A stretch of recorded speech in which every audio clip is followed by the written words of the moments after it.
નમસ્કાર વિદ્યાર્થી મિત્રો. ધોરણ 12 ઇતિહાસના વિડીયો લેક્ચરની અંદર 7મા ચેપ્ટર તરફ આપણે જોતા હતા સામાજિક અને ધાર્મિક સુધારણાની ચળવળો કે ભાઈ સમાજ અથવા તો ધર્મના વિકાસ માટે થઈ કંઈક નવું ડેવલપમેન્ટ લાવવા માટે થઈ અને અનેક સંતો અને સુધારકોએ આપણા દેશની અંદર એ જહેમત ઉપાડેલી હતી. તેમાં લાસ્ટ આપણે એની બેસન્ટ વિશે જોયેલું હતું.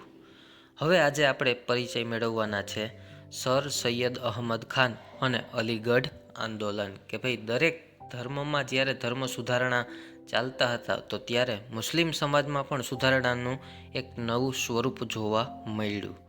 તો ચાલો એના વિશે આજે આપણે પરિચય મેળવીએ. 19મી સદીમાં હિન્દુઓની જેમ મુસ્લિમ સમાજમાં પણ સુધારા માટેના આંદોલનો થયા કે ભાઈ સંકુચિતતાથી આગળ આવી અને એ લોકોએ પણ કંઈક જહેમત ઉપાડી. 19મી સદીની શરૂઆતમાં ઉત્તર પ્રદેશમાં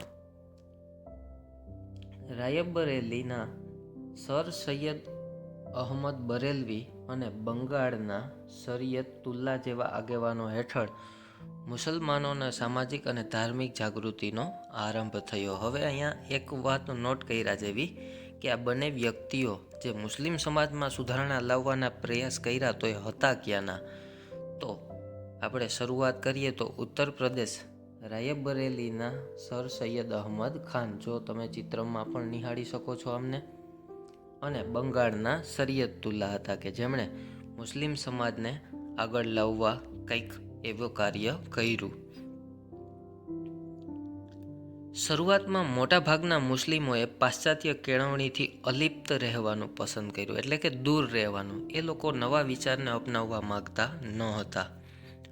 1857ના સંગ્રામ પછી મુસ્લિમોએ સામાજિક તથા ધાર્મિક સુધારણા તરફ ધ્યાન કેન્દ્રિત કર્યું હતું કે ભાઈ હવે ધર્મની અંદર પણ કંઈક એવું નવું સુધારણાનું સ્વરૂપ લાવવું પડશે ને એ તરફ આવા અનેક આગેવાનોએ પ્રયાસ કર્યા.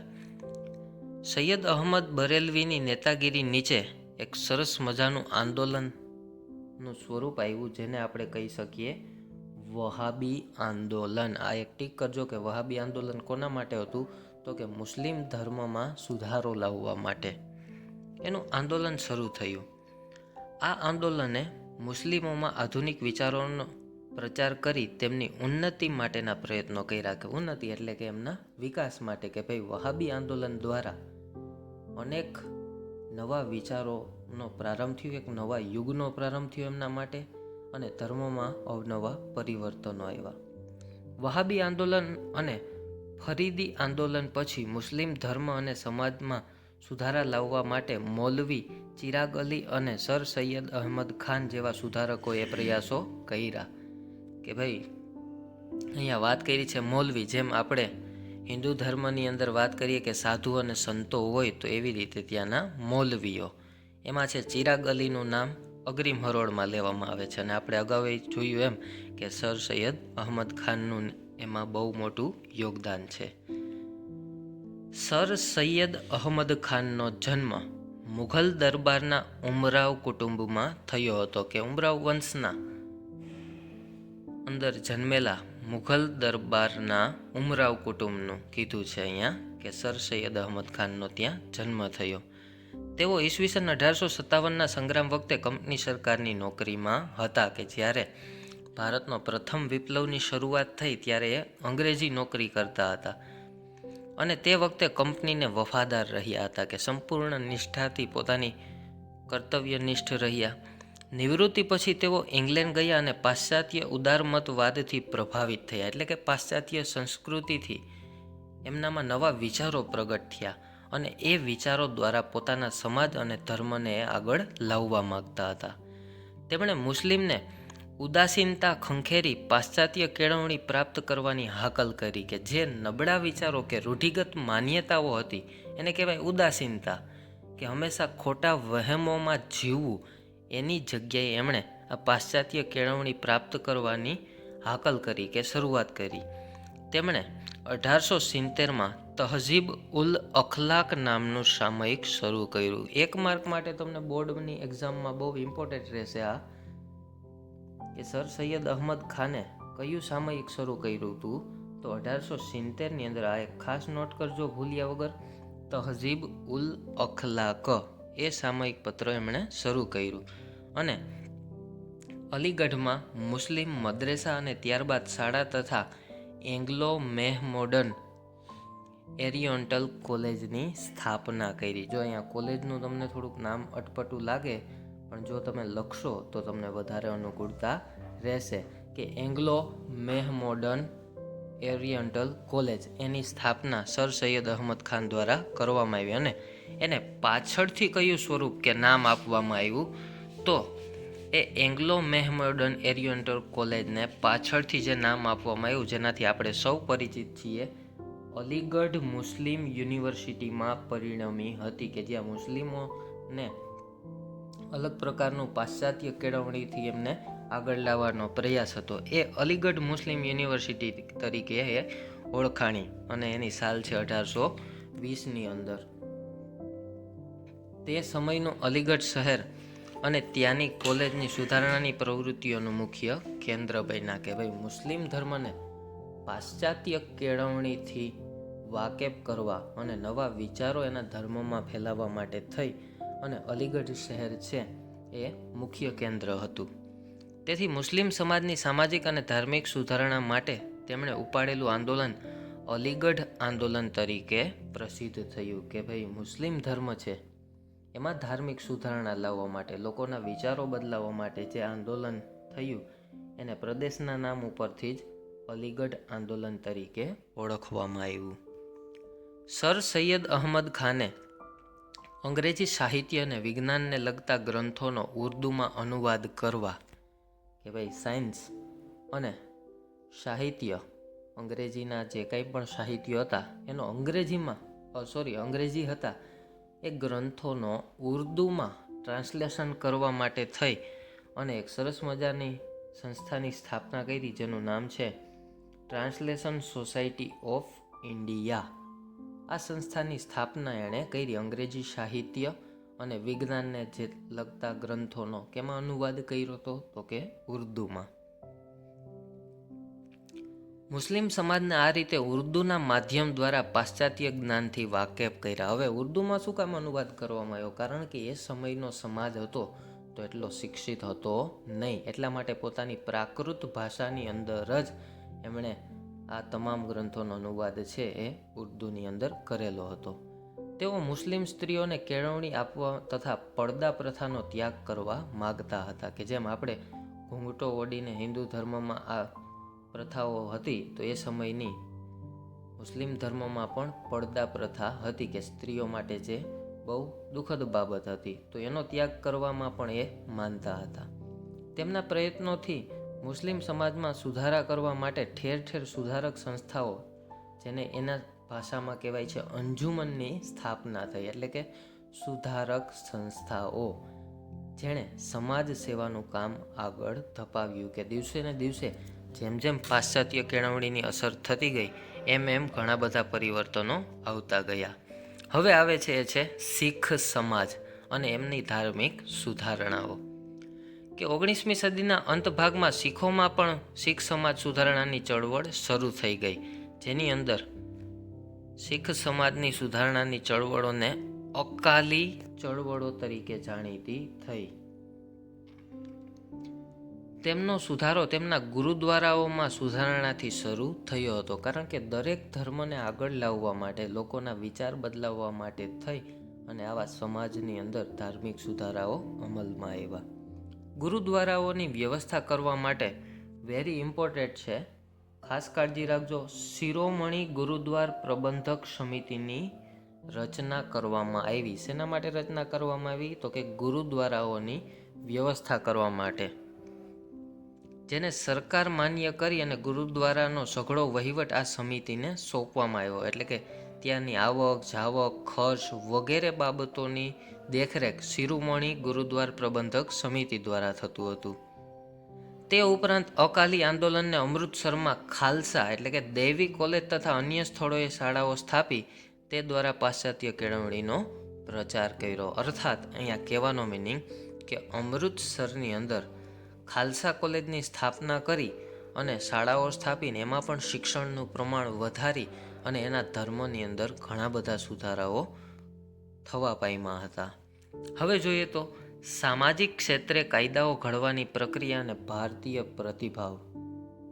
કે પ્રગતિશીલ ભારતીયો બૌદ્ધિક અને ઉદાર સિદ્ધાંત ઉપર આધારિત સમાજની પુનઃરચના કરવાનો પ્રયત્ન કરતા હતા. કે ભાઈ હવે આધુનિક ભારતને એક વિચારવાળો વર્ગ જોતો હતો, બૌદ્ધિક, કે જેનામાં બુદ્ધિ, આવડત, પ્રતિભા હોય એવા વ્યક્તિઓનું જૂથ ભારતને જોતું હતું. તો ત્યારે સરકાર પણ આ સમસ્યા પ્રત્યે સાનુકૂળ વલણ અપનાવ્યું. એટલે કે હજી આપણે અંગ્રેજી હકુમતની અંદર જ ગુલામ તરીકે જીવન જીવતા હતા. તો એ તરફ પણ પ્રયાસ સરકારનો, એટલે કે અંગ્રેજ સરકારનો સારો રહ્યો. 19મી સદીના પૂર્વાર્ધમાં, એટલે કે શરૂઆતમાં સરકારે કરેલા સમાજ સુધારણાના કેટલાક નોંધપાત્ર કાર્યો નીચે મુજબ હતા. કે હવે સરકારને પણ લાગ્યું, એટલે કે કઈ સરકાર? અંગ્રેજ સરકારને લાગ્યું કે ભારતીય સમાજમાં કંઈક ને કંઈક અવનવા સુધારા કરવા પડશે. તો એ કેવા સુધારાઓ હતા? થોડાક ઉપર છલ્લો આપણને જે પરિચય આપ્યો છે એનામાં આપણે ધ્યાન દોરીએ તો એક સરસ મજાનો અને મારી દ્રષ્ટિએ સર્વશ્રેષ્ઠ પહેલો સુધારો જે હતો કે ગવર્નર જનરલ વિલિયમ બેન્ટિકે ઈસવીસન 1829માં બંગાળમાં સતી પ્રથાને ગેરકાયદેસર જાહેર કરી. કે આની ઝુંબેશ છે જે રાજા રામમોહન રાયે ઉપાડેલી હતી. તો ઈસવીસન 1829માં ગવર્નર જનરલ વિલિયમ બેન્ટિકે આને ગેરકાયદેસર જાહેર કરી દીધો. એટલે કે સતી પ્રથા પર પ્રતિબંધ મૂકતો કાયદો વિલિયમ બેન્ટિકે અમલમાં મૂક્યો. જો સ્પષ્ટ આપ્યું છે, વન લાઇનરમાં તમારે વેરી ઇમ્પોર્ટન્ટ રહેશે. આ ગમે એમ કરી કોઈ રાતે ઉઠાડીને પૂછે તો પણ આપણને યાદ રહેવું જોઈએ કે સતી પ્રથા પર પ્રતિબંધ મૂકતો કાયદો કોણે ઘડ્યો ને ક્યારે ઘડ્યો? તો જવાબ આવશે વિલિયમ બેન્ટિક 1829માં. ઓકે. ત્યાર પછી મુંબઈ તથા મદ્રાસ પ્રાંતોમાં પણ સતી પ્રથા નાબૂદના સુધારા થયા. દેશી રાજ્યોમાં પણ આ રિવાજ નાબૂદ કરવામાં આવ્યો. એટલે કે ધીમે ધીમે ભારતભરમાં ફેલાયો. બીજો સરસ મજાનો સુધારો એ હતો કે દીકરીને દૂધ પીતી કરી બાળ હત્યા કરવાનો રિવાજ અમુક જ્ઞાતિઓમાં હતો. કે જ્યારે બાળકનો જન્મ થાય, માતાના ગર્ભમાંથી જન્મ લે અને જો એ બાળકી હોય તો ગરમ દૂધમાં બાળકીને ડુબાડી અને મારી નાખવામાં આવે, એને કહેવાય બાળકીને દૂધ પીતી કરવી. તો એ બાળ હત્યાનો ગુનો પણ અમુક જ્ઞાતિઓમાં હતો. તો તે રિવાજ વખતો વખત કાયદા દ્વારા બંધ કરવામાં આવ્યો. એમાં ધીમે ધીમે પરિવર્તન આવ્યું, પણ પરિવર્તન આવ્યું ખરું. ત્રીજો, ચાર્લ્સ વુડના ખરીતામાં જણાવ્યા અનુસાર સરકારે સ્ત્રી શિક્ષણ માટેની શાળાઓ શરૂ કરી. ખરીતો એટલે કે અહેવાલ, કે ચાર્લ્સ વુડના અહેવાલ મુજબ કે સરકારે સ્ત્રીઓને આગળ લાવવા માટે, સ્ત્રીનું સન્માન કરવા માટે થઈ અને શાળાઓ શરૂ કરેલી હતી. ચોથો, ઈસવીસન 1856ના કાયદા અનુસાર હિન્દુ વિધવા પુનર્લગ્નને માન્યતા પ્રાપ્ત થઈ. એક આ અહીંયા ખાસ કાળજી રાખજો. ચોથો મુદ્દો આપણા માટે પણ વેરી ઇમ્પોર્ટન્ટ છે કે પહેલાંના સમયમાં જ્યારે સ્ત્રી વિધવા થઈ જાય તો એને પુનઃલગ્નની મંજૂરી મળતી નહીં. એ કાયદો 1856માં લાવતા હવે હિન્દુ છે, જે કોઈ પણ સ્ત્રી હોય વિધવા થઈ ગઈ હોય તો ફરી પાછી લગ્ન કરી શકે છે. અને એનાથી પણ વિશેષ બધા કાયદા ઇમ્પોર્ટન્ટ છે અહીંયા કે 1872માં લગ્ન ધારો પસાર કરી 14 વર્ષથી નીચેની કન્યાઓને લગ્ન ઉપર પ્રતિબંધ મૂકવામાં આવ્યો તથા બહુપત્નીત્વ પ્રથાનો ગુનો ગણવામાં આવ્યો. જો શું કીધું કે 1872માં કયો કાયદો? પુખ્ત વયનો કાયદો ધારો થયો કે જેની અંદર 14 વર્ષથી નીચેની કન્યા, એટલે કે સ્ત્રી હોય તો 14 વર્ષથી નીચે હોવી જોઈએ નહીં, એને અમાન્ય કરવામાં આવીને લગ્ન ઉપર પ્રતિબંધ મૂકી દીધા. હવે હાલ તો આપણે જોઈ શકીએ કે સ્ત્રીની ઉંમર 18 વર્ષ અને પુરુષની ઉંમર 21 વર્ષની હોવી ફરજિયાત છે. અને બહુપત્નીત્વ પ્રથા કે પહેલાંના સમયમાં એક પુરુષ અને એની અનેક પત્નીઓ હતી એ પણ રદ કરવામાં આવ્યું. આ કાયદાથી આંતરજ્ઞાતીય લગ્નો માન્ય રાખવામાં આવ્યા કે એકબીજા જ્ઞાતિ છૂટ લગ્ન કરી શકે છે. આવા સુધારાઓ આવ્યા કે જે સતી પ્રથા પર પ્રતિબંધ મૂકતો, બાળકીને દૂધ પીતી કરવાનો, પુખ્ત વયનો કાયદો, પુનઃ લગ્નનો કાયદો, સ્ત્રી માટેની શાળાઓ, બરોબર, આવા અનેક સુધારાઓ થવા પામ્યા હતા. સમય જતાં લોકોમાં રાષ્ટ્રીય ચેતના વિકસિત બની અને તેઓ સ્વાતંત્ર્ય ચળવળ તરફ વળ્યા કે ભાઈ હવે લોકોમાં જાગૃતતા આવતી ગઈ, દેશદાદની ભાવના એમનામાં વધતી ગઈ અને પરિણામે સ્વતંત્રતા તરફ એ લોકો આગળ વધ્યા. ઇન્ડિયન નેશનલ સોશિયલ કોન્ફરન્સ જેવી સંસ્થાઓએ સ્ત્રીઓ તથા પછાત વર્ગના લોકોને અસર કરતા દૂષણો દૂર કરવા ઉપર ધ્યાન આપ્યું. એટલે કે ખાસ કરીને ગરીબો, બાળકો અને સ્ત્રીઓ આના ઉપર વધારે પ્રમાણમાં ભાર આપ્યો હોય તો એવી સંસ્થાઓમાં નામ છે ઇન્ડિયન નેશનલ સોશિયલ કોન્ફરન્સ, કે જે આર્થિક રીતે એમને સહાય કરતી હતી. મોન્ટેગ્યુ ચેમ્સફર્ડ સુધારો 1919 થવાથી ભારતીયોને વધારે વહીવટી સત્તાઓ મળી કે ભાઈ લાયકાતના ધોરણે જે ભારતીયોનું પહેલાંના સમયમાં શોષણ થતું હતું કે લાયકાત હોવા છતાં પણ એ ભારતીય હોવાને કારણે એ પોસ્ટને લાયક ન રહેતો, એની જગ્યાએ હવે આપણને ઉચ્ચ કક્ષાની પોસ્ટ પણ મળવા પામી. પોસ્ટ એટલે સત્તા, કે જે સરકારી હોદ્દાઓ હોય એ મળવા પાત્ર થયા. તેમ છતાં એક પત્નીત્વ, સ્ત્રીઓને મિલકતમાં અધિકાર આપવા તથા અસ્પૃશ્યનો મંદિરમાં પ્રવેશ આપવા અંગેના કાયદા પસાર કરવાનો પ્રયાસ નિષ્ફળ રહ્યો.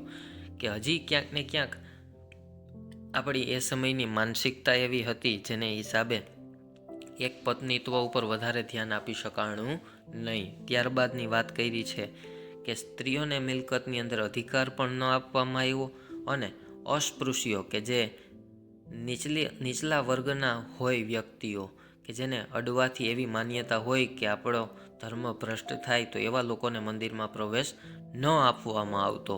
આ હજી એવા પ્રયાસોમાં સરકાર નિષ્ફળ રહી. જોકે હિન્દુ સ્ત્રીઓને મિલકતમાં અધિકાર અને અસ્પૃશ્યોને મંદિરમાં પ્રવેશ આપતા કાયદા 1937માં પસાર કરવામાં આવ્યા, જેથી કરી અને દરેક વ્યક્તિને સમાન ગણવામાં આવે. એટલે કે દરેકને હવે મંદિરની અંદર ભગવાનના દર્શન કરવા માટે આવવાની છૂટ આપવામાં આવી હતી. અસહકાર અને સવિનય કાનૂન ભંગ જેવી ચળવળમાં તેમજ દારૂની દુકાનોમાં પિકેટિંગ એટલે જે દારૂની દુકાનો જ્યાં દારૂનું વેચાણ થતું હોય એવી દુકાનોને સીલ કરવાની તથા વિદેશી વસ્તુઓનો બહિષ્કારમાં ખાસ ભાગ લીધો. કે દરેક લોકોએ હવે જ્ઞાતિ જાતિના ભેદભાવને ભૂલી અસહકારની ચળવળ, સવિનય કાનૂન ભંગની ચળવળ, વિદેશી માલનો બહિષ્કાર, દારૂઓની દુકાનને સીલ કરવી આવે વગેરે ચળવળોની અંદર એ લોકોએ ભાગ લીધો. આથી સમાજમાં સ્ત્રીઓના સ્થાનમાં સુધારો થયો કે હવે સ્ત્રીને એક સમાન, સ્ત્રી અને પુરુષ એક સમાન ગણી અને આગળ વધવાનો એક પ્રયાસ હાથ ધર્યો. ઈશ્વરચંદ્ર વિદ્યાસાગરે બંગાળમાં સ્ત્રીઓની ઉન્નતિ અને કન્યા કેળવણી માટેની ઝુંબેશ ઉપાડી કે બંગાળની અંદર સ્ત્રીઓને શિક્ષણ મળે, માન સન્માન મોભો મળે, એટલા માટે થઈ અને ઈશ્વરચંદ્ર વિદ્યાસાગર એણે કન્યા કેળવણી શરૂ કરી. તેમણે બાળ લગ્ન, વિધવા પુનઃલગ્ન પર પ્રતિબંધ અને બહુપત્નીત્વ પ્રથા વિરુદ્ધ ઉગ્ર ચળવળ ચલાવી. એમાં નામ એક તમે આ ખાસ નોટ કરજો, ઈશ્વરચંદ્ર વિદ્યાસાગર, કે જે બંગાળના સુધારક હતા. બાળ લગ્ન ઉપર પ્રતિબંધ મૂકવામાં એમનું અગ્રીમ નામ છે. પછી વિધવા અને પુનઃલગ્ન પર પ્રતિબંધ હતો એને હટાવવામાં એમનો ઘણા બધા પ્રયાસ કર્યા અને બહુપત્નીત્વના પ્રખર વિરોધ કરીને ઉગ્ર ચળવળો બંગાળની અંદર ચલાવેલી હતી. તેમના પ્રયાસોને લીધે જ અંગ્રેજ સરકારે 1856માં વિધવા પુનઃલગ્ન કાયદો કર્યો. આપણે ઉપર પણ જોઈ ગયા કે 1856માં વિધવા પુનઃલગ્ન પર કાયદો ઘડવામાં આવ્યો. કોના પ્રયાસોને લીધે? તો કે ઈશ્વરચંદ્ર વિદ્યાસાગરના પ્રયાસોને લીધે. આમ સ્ત્રીઓની સ્થિતિ અને દરજ્જો સુધારવાના કાર્યમાં ઈશ્વરચંદ્ર વિદ્યાસાગરે અમૂલ્ય ફાળો આપ્યો કે ભાઈ એમનું નામ મુખ્ય હરોળમાં છે. બીજા વિશ્વયુદ્ધ દરમિયાન બ્રિટિશ સરકારે સરકારી નોકરીઓમાં સ્ત્રીઓની ભરતી કરી તેમને સ્વાવલંબી બનાવવા ઉત્તેજન આપ્યું કે હવે સ્ત્રીઓ કોઈને આધારે રહેશે નહીં, પોતે સ્વાવલંબી બનશે.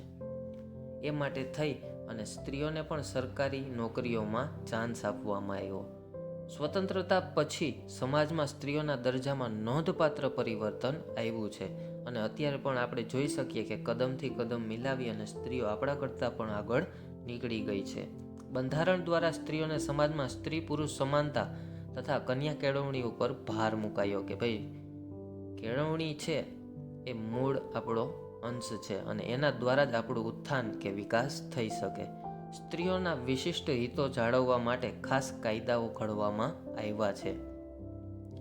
કન્યાઓ માટે વિશિષ્ટ અભ્યાસક્રમો ઘડવામાં આવ્યા છે અને વિશિષ્ટ સવલતો પણ અપાય છે કે એને કેળવણીની સાથે અલગ અલગ પ્રકારની સુવિધાઓ, સ્કોલરશીપો આ વગેરે યોજનાઓ અમલમાં આવી છે. આના પરિણામે સ્ત્રીઓમાં શિક્ષણનું પ્રમાણ નોંધપાત્ર રીતે વધ્યું છે. સ્ત્રીઓમાં અનેક વ્યવસાયોમાં પ્રવેશ કર્યો છે. સામાજિક વ્યવહારમાં સ્ત્રીઓની સ્વતંત્રતા અને સમાનતાનું પ્રમાણ વધ્યું છે. આમ આઝાદી બાદ સ્ત્રી શિક્ષણના વ્યાપ વિસ્તરણને લીધે તેઓમાં જાગૃતિ, જાહેર જીવનમાં પ્રવેશ, સરકાર તરફ તેઓને પ્રાપ્ત થયેલ વિશિષ્ટ હકો, સ્ત્રીઓના ઉત્કર્ષ માટે ઘડાયેલા કાયદા વગેરેને કારણે સમાજમાં સ્ત્રીઓનો દરજ્જો ઊંચો આવ્યો છે. ટૂંકમાં કહેવાનો મિનિંગ એટલો જ કે સ્ત્રીઓ તરફેણમાં શિક્ષણ વધારવાને પરિણામે સ્ત્રીઓનું સમાજમાં સ્થાન આજે મહત્વનું થયું છે. એમના વિશિષ્ટ હકો આપવામાં આવ્યા ગવર્મેન્ટ દ્વારા, એમના વિકાસ માટે ઘડેલા તમામ કાયદાઓ, આ અનેક પ્રયાસોને લીધે આજે આપણે જોઈ શકીએ છીએ કે પુરુષ અને સ્ત્રી સમાન ધોરણે છે. અને તાજેતરની અંદર જ સ્ત્રીઓને સ્થાનિક સ્વરાજ્યની સંસ્થાઓમાં હવે કોઈ પણ ગવર્મેન્ટ એક્ઝામ હોય તો એમાં મળેલ 33% અનામત બેઠકો કે જો 100 સીટ બહાર પડે માનો કે તો એમાં 33 સીટો સ્થાનિક સ્વરાજ્યની સંસ્થાઓની હોય તો એમાં 33 બેઠકો કોની હોવી જોઈએ? સ્ત્રીઓની હોવી જોઈએ. આટલો ગાળો એમના માટે રાખવામાં આવ્યો છે. આ બેઠકોને પરિણામે ગ્રામ પંચાયત, તાલુકા અને જિલ્લા પંચાયતમાં પ્રમુખ પદના હોદ્દાઓ સુધી સ્ત્રીઓ પહોંચી છે. આપણે આપણા ગામની જ વાત કરીએ તો પ્રમુખમાં પણ ઘણી વખત જોયું હશે કે સ્ત્રીઓ હશે. આવી રીતે આપણે જોઈએ કે રાજા રામમોહન રાયથી શરૂઆત કરી અને ઘણા બધા સમાજ સુધારકો અને સંતોએ સમાજની અંદર સામાજિક અને ધાર્મિક સુધારણા કરી અને ભારત દેશને આગળ લાવવાના પ્રયત્નો કર્યા. તો આ હતું આપણું 7મું ચેપ્ટર. ઓકે, હવે ફરી પાછા મળશું ત્યારે એક નવા ચેપ્ટર તરફ, નવા અધ્યાયની આપણે શરૂઆત કરશું. Okay, thank you.